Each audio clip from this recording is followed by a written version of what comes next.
This is fantastic. All right. We're going to try and hit 30 minutes today, you guys. Like, try and nail it at 30. It could be a little bit. Hey, everybody. How's it going? Welcome to another episode of the Murphy Street Podcast. I am your host, Murphy. Joining me today, as always, my guy to my right, Bronson. To my left, CeeLo. Hey, what's up? Now, rules of Murphy Street are simple and the same, even though we are in a bustling toy shop. Shoes and slippers at the door. Come inside and let's talk story. But yeah, so we are here at From the Heart of Hawaii. Actually, Ken is here as well. I would tell him to tell you what's up, but he's busy running his business. But he is here as well, so we want to make sure that we thank him because we are in a dope spot for our Valentine's feature, in which we are going to be giving away our Valentine's Day Funkos. We have the 4 Star Wars Funko Pops. Guys, have you guys seen the resale on these? No. They're at least $20 each. Nice. Yeah. You know what's funny, when they released those, I was like, I don't know how well they're going to hold. But as soon as they came out, I asked Ken if he was going to get them in. He said yes. I said, all right, I want to make sure that we have one that we can hold on to and for this giveaway. And so that day is upon us. Today we are going to be giving away this set. And as of right now, it looks like we have at least 25 people. So it's going to be an eventful day. Let's talk about WandaVision real quick, because now Bronson and I were on the reaction show, but still, we never got to hear your take on WandaVision episode 6. What did you think? I love it. Yes? Yeah, the direction they heard from the first 2 episodes, we watched the first 2 episodes together. We did. We're both kind of like, WTH. WTH, yes. But the turn they've taken since then is pretty awesome. They have a lot of those horror elements in there. It also kind of had the Halloween episode murder vibe to it. Yes. Yes. And it got really creepy because it seemed like the further away they got from the center where Wanda was, So, yeah, because everybody was either repetitive or standing still. Yeah. Yeah. Agnes is up in the air now. Like, I'm Yes. not sure what her character is. Yes. Like, she obviously is under some sort of control.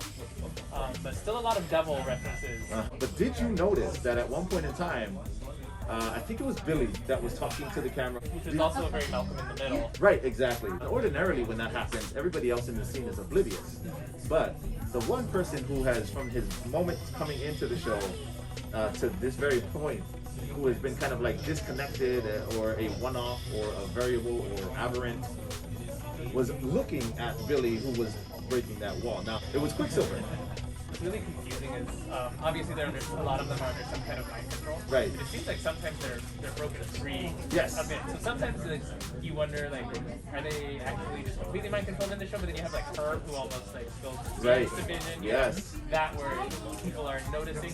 I don't think Quicksilver is under or Evan Peters. Sure. I have speculation on who he actually is. Okay, but, yeah. Well, I mean, do you want to spill it?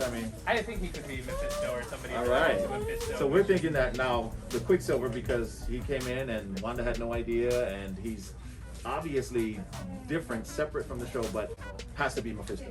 Yeah, I think so. Could be. And what I was talking to Bronson about the other night is it's amazing to me how Wanda and Quicksilver both recognize that he is an outside element, and they address the fact that he's an outside element. It's kind of interesting communication. Like, what does that tell us about how we're going to develop this relationship, this character, his role in the show? It's very interesting because you don't know who he is. He just showed up. Right. It's kind of like the children. I get a strange vibe from Right. those 3. But the commercial, super 90s. It's one of those devil deals. It is super 90s, and I told Bronson it reminded me of like the Ninja Turtles. We were talking about them too. There used to be these shark figurines. Oh yeah. Street sharks or Street sharks. Yeah, street sharks. Yes. Reminded me of that. But yeah, totally. It's one of those devil details. Like, hey, I have something you need. He gives it to him. He has it. Still facts. Right. He has it in his hand. Yeah. I have a feeling it's very because all the commercials have kind of related to Wanda's progress right. through life from start all the way till now. Yes. And I have a feeling this may be the thing where it's kind of like a metaphor, if you will, for her in her situation. She has what she wants, but will she ever really have vision? No. Right. And Ron, since the time that you and I have talked, have you picked up on anything new? Has anything kind of like sat with you and you're like, oh my god, now I know this?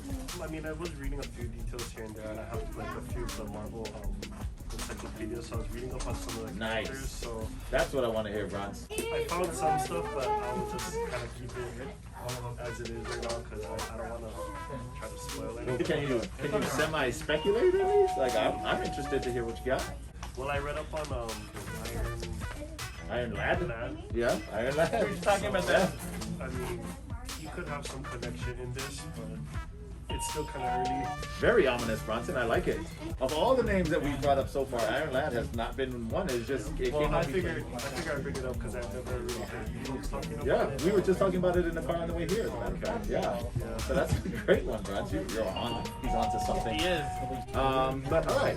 So we are somewhere near the halfway point, which is good because I want to make sure that we leave a little bit of time for the actual drawing itself. As I just want to discuss this. Are we just going to do like one spin? Or should we do like a 5 or what's that number? You know what? Let's ask Ken.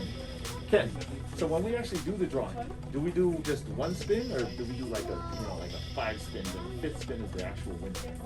You know, like some people like to do. Yeah, a lot of people did that way. So Like we a randomized, yeah. So, okay, what number? 3. 3? Sounds good. 3, yeah, okay. Call from the audience. The Trinity, okay, we'll do it. So now that you guys heard it, it is official. We will be doing 3 spins, and the 3rd spin will determine the winner. We are here for our Valentine's giveaway, and we are moving on to a very Valentine's topic. In our giveaway post, I asked the audience to give us the name of their favorite Star Wars couple, or at least a Star Wars couple. And so we got a lot of interesting responses. So we're gonna go over some of my favorites right now. Of course, the first one is Han and Leia. Like, if you don't love Han and Leia, then you don't love love, Yeah. right? It's one of the most they have one of the most iconic scenes in Star Wars. Yeah, and they were able to flip it. They're the most iconic couple in the galaxy, I would say. Yeah. It's a very real kind of thing. Like It is, they were right? like they always make you think like they were set up to like always be with each other, but Regardless of the discord of the relationship. Next, I actually put this in the comments, and I didn't think it would take as much, but I think we actually got like 2 or 3 people that said it. Luke and Mara Jade. It's funny because the way it started is Mara Jade actually started hunting Luke pretty much. Mara Jade was the Emperor's hand. She was looking for Luke Skywalker. It's almost Shakespearean in the way that it developed and at least rumor-wise, they're really bringing in a lot of the EU, which is kind of I was gonna say maybe we see Mara Jade pop up in one of the Favreau shows coming up. But C-3PO and R2, guys, how are we feeling about that? I mean, they act like a married couple. They do, Maybe more C-3PO to R2, but they're very bonded. and it has lasted the centuries. Yeah, the longest. So now we'll go to Obi-Wan and Satine. Did you know that Obi-Wan Kenobi had a girlfriend? And she's actually Satine Priest? Yeah. Yeah. She is a Bo-Katan's sister. Yeah, did you know that? Yeah. So So, she was actually the queen. That's how Bo-Katan has the claim to the throne now. how do we feel about Anakin and Padme? Because I can tell you what, for me personally, not too high on my list of Star Wars love.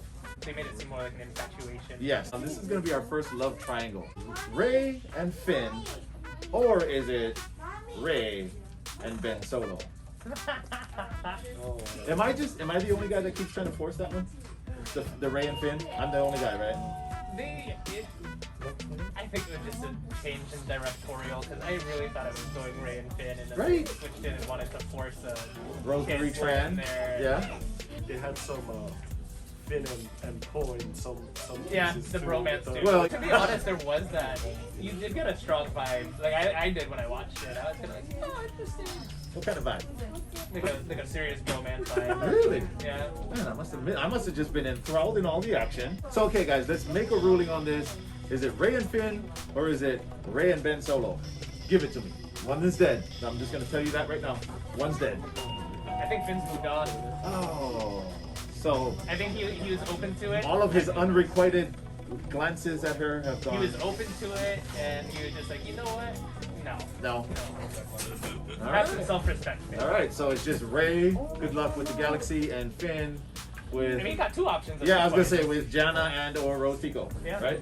I think Finn had the Asian persuasion. So. All right, Razad. What about Hera and Kanan? That's a good one. Hera I do Syndulla. like that Right. one. I forgot about that. It's very similar to Walkover. Obi-Wan and Satine. In the sense they were always kind of standoffish because of Oh yes. Yes. they were, and then Right. obviously one dies. Yes. Okay, Bronze. Boba Fett and Sintes Vel. Because Steven and I was like, wow, that's so dope. Who's Sintes Vel? Since you have Boba Fett in there, can I interject and say I hope nothing happens between him and Fennec Shan? No, they're just going to be business partners. It's fine. Agent persuasion. They'll be fine. All right. Straight out of the Knights of the Old Republic, Vassal Shan and Revan. Did you guys know this existed? Nope. Did you guys play Knights of the Old Republic? A little bit, a long time ago. Oh yeah, you knew? That was for you? That was mine. Nice. I love that. That's it. And that's why I wanted to bring it up, because I thought that was a dope one. I love it. Great reference, brother. I appreciate you. You know what? As a matter of fact, here, because it was so good. So, brother, we're going to put you in the drawing for one of our stickers. So these are stickers from a friend of mine, Pancho Baus. And I wanted to give that to you.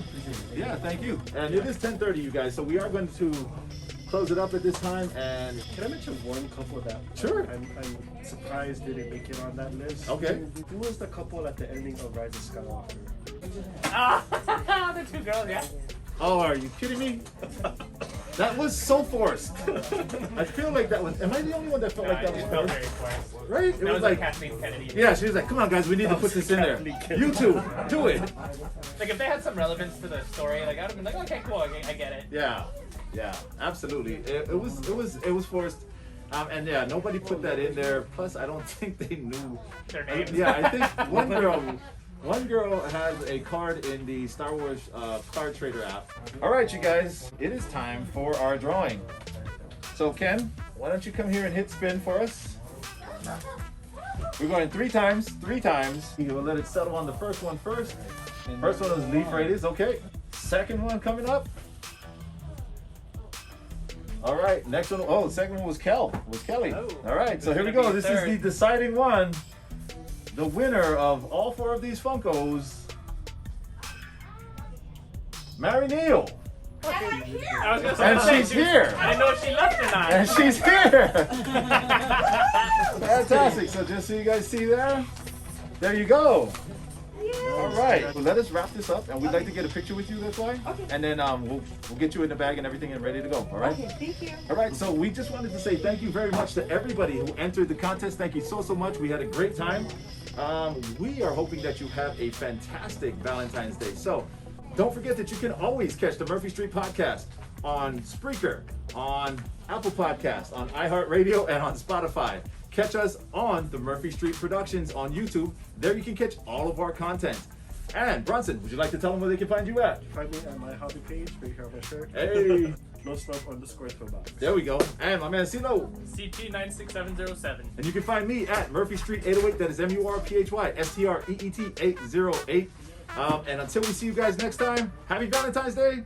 And don't forget your slippers. Aloha. We want to send a special thank you out to our partner sponsor from the Heart Hawaii and our sponsor, Garen Chun.